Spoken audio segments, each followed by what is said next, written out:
So let's try and have a look at the evolving cyber threat landscape, and we've seen some excellent speakers today, so let's have a look at this. This is the environment we live in. By the end of 2015, there'll be 7.2 billion people, out of which 4.3 billion people will be in employment, which is 60% of the population, the worldwide population.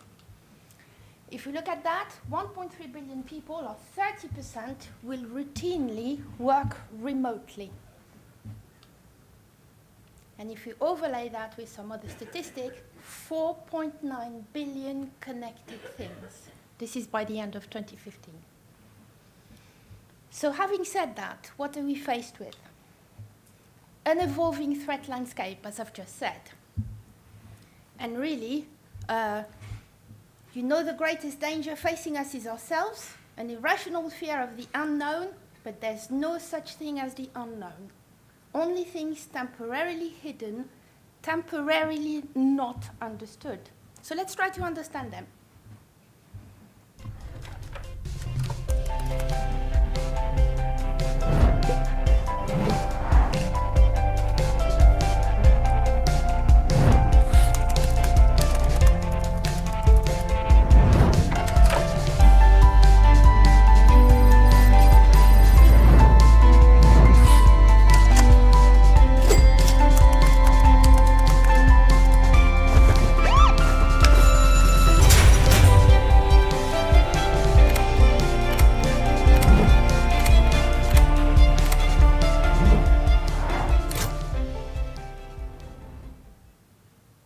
The environment is very, very different. Long gone are the days where we just have to protect the perimeter. So we're faced with new approaches. Cyber criminals are very innovative. They change tactics. For those who have been reading the various industry reports, they change tactics, they change methods and tools rapidly to avoid detection. What they also do is they use spam campaigns with hundreds of IP addresses to avoid the IP-based filters. They design malware relying on tools that users trust. We've seen that earlier as well. And most importantly, they are always on the lookout for new vulnerabilities. They don't stop. And of course, first and foremost, they take time to research their targets. And believe me, there is plenty of information out there. For those who are online right now, there's a test I always actually like to do. If you Google, quote, confidential for internal use only, you will be very surprised as to what you found out. I did that a couple of days ago. I actually found a financial product release which was confidential for internal use only, for a product that was due to be launched in October 2015.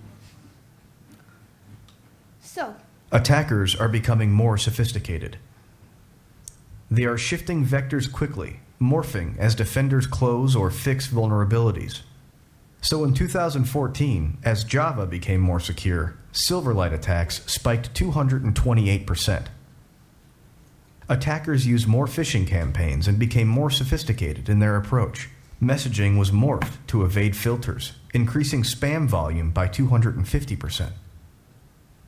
2014 saw an increase in malvertising as part of a multi-pronged technique that led users to a persistent state of infection. Affected users jumped 250% in October 2014.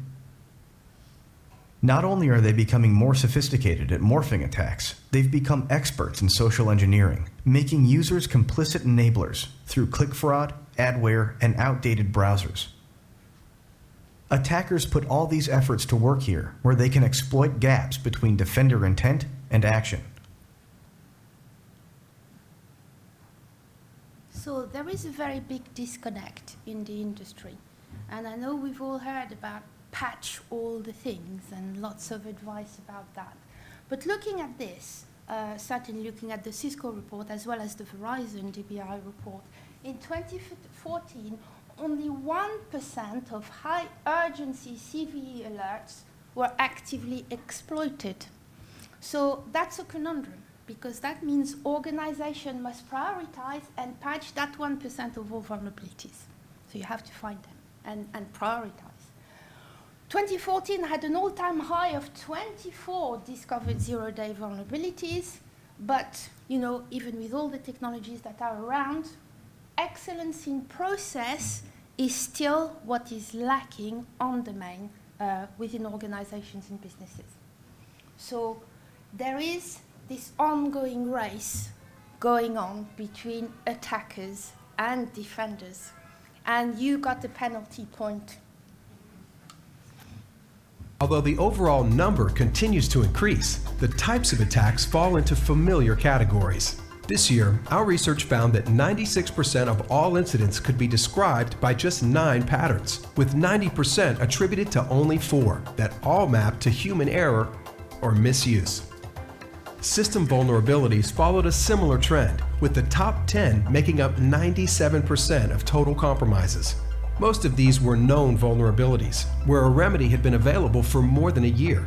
In fact, some go back as far as 1999, suggesting organizations need to rethink their patching strategies. I mean, can you believe? You still find the SQL injection as a common vulnerability in systems, which is absolutely unforgivable. So, we have a disconnect.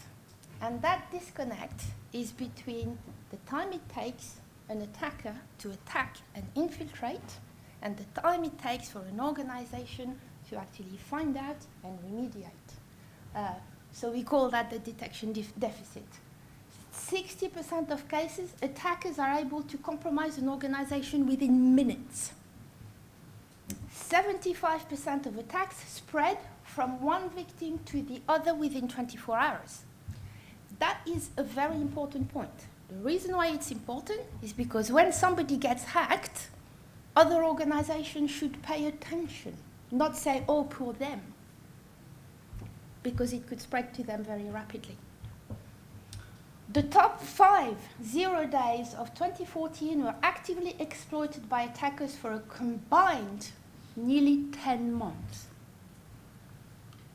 But what's really more scary is that 81% of victims didn't detect the breach themselves. It was either a third party or a customer or law enforcement or regulators. The average time from intrusion to detection is more than 6 months, and I think we've seen that earlier today. Hours instead of days. Now we have minutes instead of hours. Which Star Trek episode was that from? Wrath of Khan, 1982. Great film. Anyway, that means that today, threat intelligence, adaptive security, and incident response have become absolutely essential. 2014 was a year of headline-grabbing security breaches. Still, 90% of organizations reported that they were confident about their security policies, even though more than half reported having been breached. So we've spoken about the detection deficit. This is called the perception deficit. The perception deficit, which is, I think we're pretty good, to, we may be hacked. So are we prepared for this? As that great philosopher would actually note, insufficient facts always invite danger. So don't rely on perception. I'm going to give you some facts here. In the UK, ID crime represented 48% of all fraud in 2014. 82% of ID-related crime was actually committed online.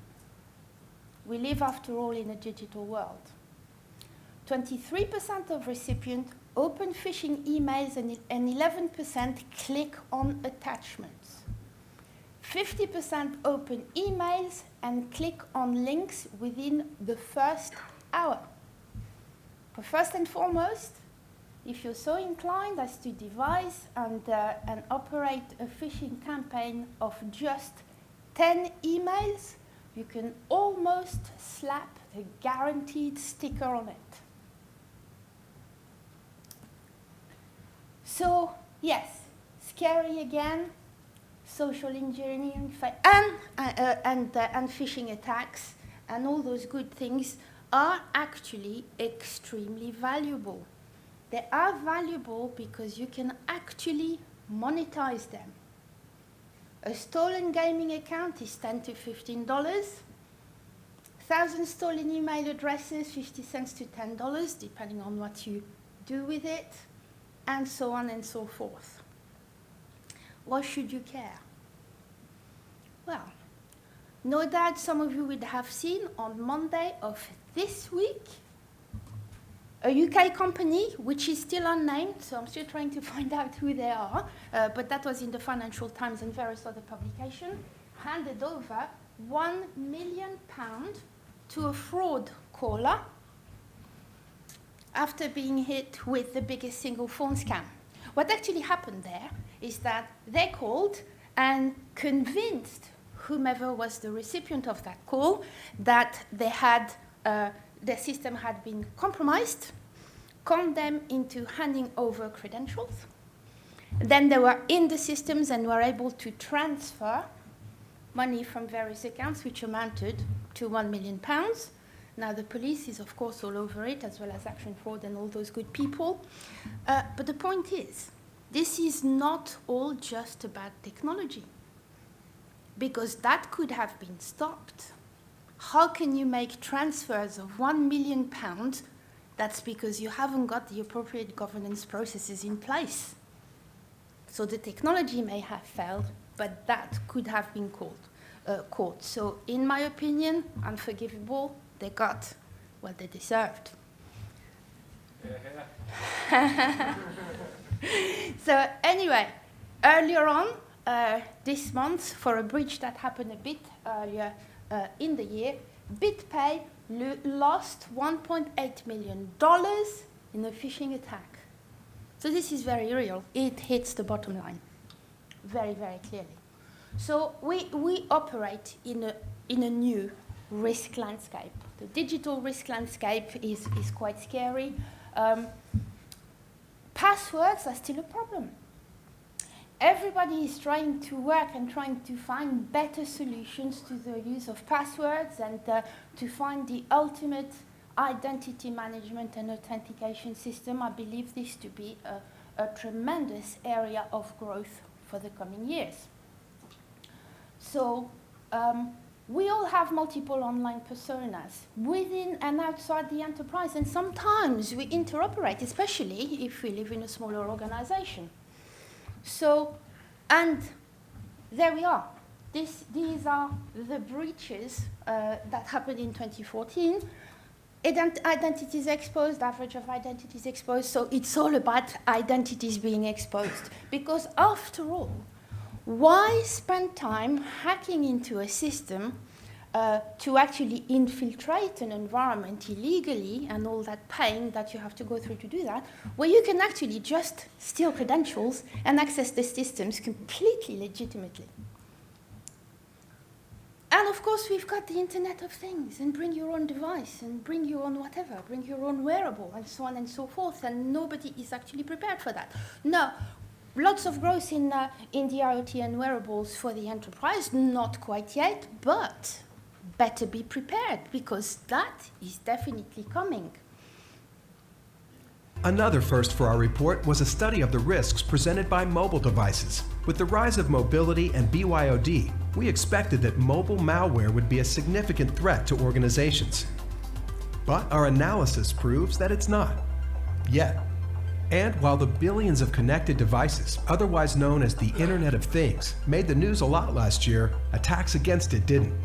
Instead, we continue to face familiar foes, like increasingly effective phishing attacks, misuse of credentials, and new varieties of malware that plague organizations of all sizes. Managing risk is critical to the growth, performance, and reputation of your organization, and knowing more about attacks is your most powerful weapon against cybercrime. So, in God we trust, everybody else brings data. So, Silver lining here from Verizon, you know, it is a threat, it is a problem, but not quite yet. However, we have to be prepared for these things. And the statistics, by all accounts, are quite worrying because only 40% of large companies are not taking proper precaution to secure their mobile applications. And everyone wants a mobile application or a few mobile applications. 33% of companies never test their apps. 5.5%, that is the total security budget for mobile application development out of the mobile application development budget. So quite scary. We are not prepared. And of course, there's the cloud. Now that's all interesting. I actually like the cloud because the cloud has many benefits, many advantages, be it price flexibility, being able to work from anywhere, access to environments, productivity, for those that are in retail, for example, or other sectors, a desire for omni-channel, interact anywhere, fulfill anywhere. Everybody wants to do that. And therefore, modern behaviors increase the reliance on cloud, managed services, and other kind of third-party solutions. Now, for those who have been watching the news, you will have seen that many of the data breaches over the past 3, 4, even 5 years, Mike, are actually third-party generated. So the supply chain is a very big problem. So managing the supply chain is something that should be key to any cybersecurity strategy. Know your suppliers. How do you manage due diligence? And still, I don't see much maturity in any sectors, really, in terms of supply chain due diligence. In fact, more and more you will find third-party firms, such as law firms, for example, submitting willingly to cybersecurity scrutiny. So what is out there? Well, it's quite different now. It has changed. We've talked about mobile app development, and it's not yet seen in the wild. However, you will have seen that piece of news, which was on Monday, again. Apple removing malicious programs after the first major attack on the App Store. What's actually interesting about that particular attack is that the hackers managed to convince developers of legitimate software to use a tainted version of Xcode. How do you protect against that? And of course, we've got social media. Taron actually spoke about social media earlier on. This has wider implications. It's got nothing to do with technology. Your LinkedIn profile might be the source of a hacker attack. Lots of phishing attacks on LinkedIn. Some of them very successful. From a regulatory point of view, law firms are heavily regulated, as you do know. And it now becomes a question of ethics over inaccurate LinkedIn endorsements. And of course, somebody lost their job earlier on in the year because they were using Snapchats and making disparaging comments about their company on a public forum. Now that is stupidity.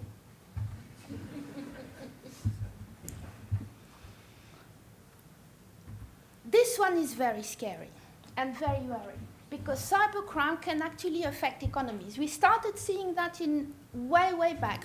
Do you remember the Associated Press Twitter hack? Where they actually said, you know, President Obama, the White House got hit, and the Dow Jones went whoop for 3 hours. I mean, it recovered when they realized the news was actually false, but let's have a look at that. JP Morgan hack.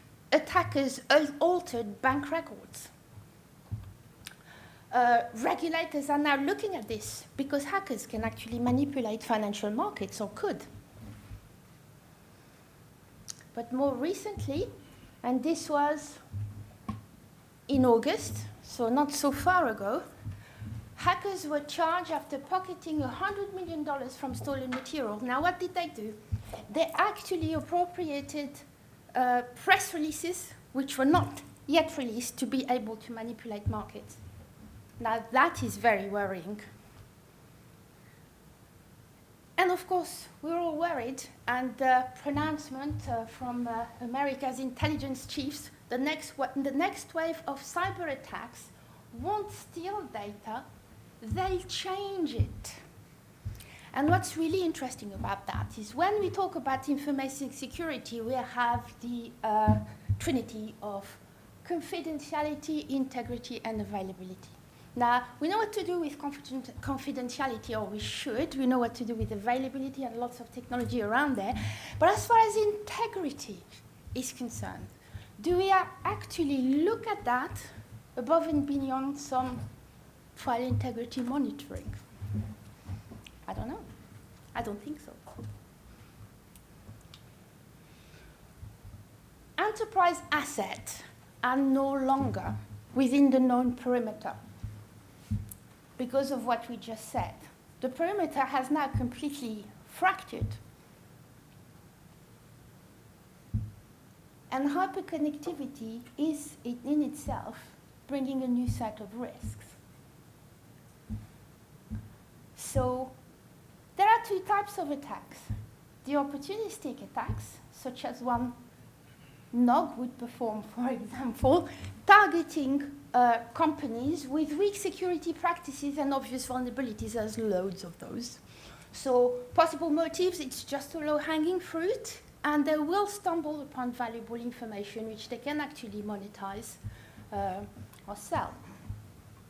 And there are the more intentional attacks, targeting firms that are highly visible, or involving highly topical matters, social, environmental, or political issues. So basically, someone who has an axe to grind against an organization, and also celebrity clients. Anyone saw the Kardashian website hack earlier on in the week, 2 weeks ago, I think? Possible motives: further your own political agenda, damage company reputation, access to the information, and also manipulate markets, as we've just seen. So criminals are getting better at knowing you and your business because the information is out there. It's not even very hard to find the information. So anyone knows what that top sort of arrow thing is called? You should. Kill chain. Yep, cyber kill chain. So that's the cyber kill chain. And conventional wisdom would say the earlier you stop the kill chain, the less damage, the less cost, and everything else. Absolutely true. So attackers rarely need to use covert methods, as few organizations have effective defenses, as we've just seen. They use common protocols. They can, go unnoticed. And individual controls, as in if you haven't got an all-encompassing cybersecurity strategy where you can have point solutions, you're not going to make much dent into disrupting that particular kill chain. So that means that a new thinking is needed, and I would offer to you, and I'd welcome your feedback, that I've slightly changed the cyber kill chain by modifying the last bit, which was exfiltrate data, by changing it to exfiltrate or manipulate data. That's what the new cyber kill chain should be, in my personal opinion.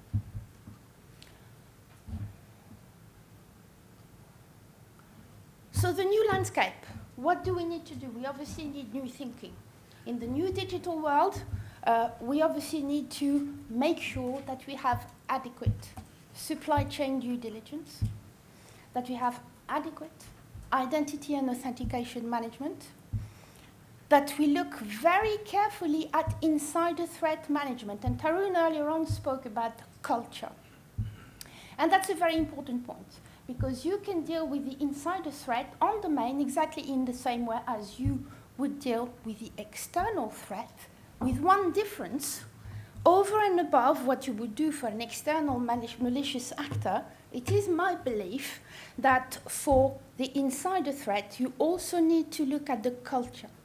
Because external malicious actors do not operate within social convention. So they have no desire to be socially acceptable. That is very different for an insider within an organization. So culture has definitely got a big role to play in that. So insider threat management, mobile security, of course, because that is unavoidable. API security, because everything is about opening up APIs nowadays, but not much talks about how to secure the APIs. I mean, there are some very good research on that and very good best practice, so I suggest you do look at that as well. Incident response as well, always one of my favorites, has been for many years. Threat intelligence and education and culture. In terms of threat intelligence, there are lots of new technologies around there, so don't be afraid to look at these new players that look at security in a slightly different way. So can we win with all that? Well, I think this is a very good quote. I change the conditions of the test I don't like to lose. So in my opinion, yes, we can. It is a brave new world, but security must be trilateral. It must encompass people, process, and technology. It, of course, must encompass the whole of confidentiality, integrity, and availability. You have to study the attackers as they study you. And essentially, that means complementing defensive security with offensive security. And I'm not talking about doing anything illegal here. So offensive security in the definition as try to have a strategy that will actually disrupt the cyber skill chain. And don't be afraid to look at new security technology. There are lots of interesting companies out there, and if you want to have a chat with me at the break, I can certainly give you a few names. And of course, you probably were all waiting for that quote during all my presentation. So to boldly go, changing the economics of cyber defense by shifting the cost to the attacker. That's what we're trying to achieve here. And with that, I thank you. Yeah.